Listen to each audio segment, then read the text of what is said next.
దావీదు రాసిన 132వ సంకీర్తన మొదటి నుంచి చివరి వరకు చూడండి. యెహోవా దావీదునకు కలిగిన బాధలన్నిటినీ అతని పక్షమున జ్ఞాపకము చేసుకొనును. అతడు యెహోవాతో ప్రమాణపూర్వకముగా మాట ఇచ్చి యాకోబు యొక్క బలిష్ఠునికి మొక్కుబడి చేసెను. యెహోవాకు నేను ఒక స్థలము చూచు వరకు, యాకోబు యొక్క బలిష్ఠుని యొక్క నివాస స్థలము నేను చూచు వరకు నా వాసస్థానమైన గుడారములో నేను ప్రవేశింపను. నేను పరుండి మంచము మీదకి ఎక్కెను, నా కన్నులకు నిద్ర రానియను. నా కనురెప్పలకు కొనికిపాటు రాయనీయనను. అది ఎఫ్రాతోలో నున్నదని మేము వింటిమి.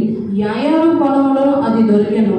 ఆయన నివాస స్థలమునకు పోదము రండి, ఆయన పాదపీఠం ఎదుట సాగిల పడదము రండి.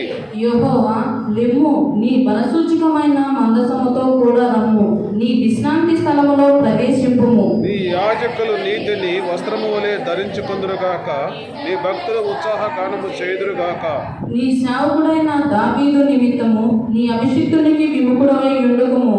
నీ గర్భఫలమును ఈ రాజ్యముల మీద నేను నియమింతును.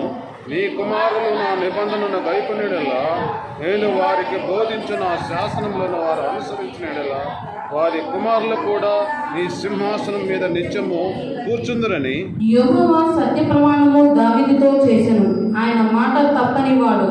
యెహోవా సీయోనులో ఏర్పరచుకొని ఉన్నాడు, తనకు నివాస స్థలముగా దానిని కోరుకొని ఉన్నాడు. ఇది నేను కోరిన స్థానము, ఇది నిత్యము నాకు విశ్రమ స్థానముగా నుండును.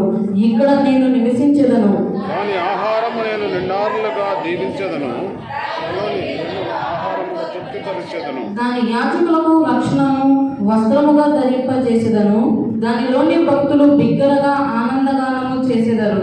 ఇక్కడ దావీదునకు కొమ్ము మొలవ చేసేదను, నా అభిషక్తిని కొరకు నేను అచ్చట ఒక దీపమును సిద్ధపరిచి ఉన్నాను. అతని శత్రువులకు అవమానమును వస్త్రముగా ధరింపజేసెదను.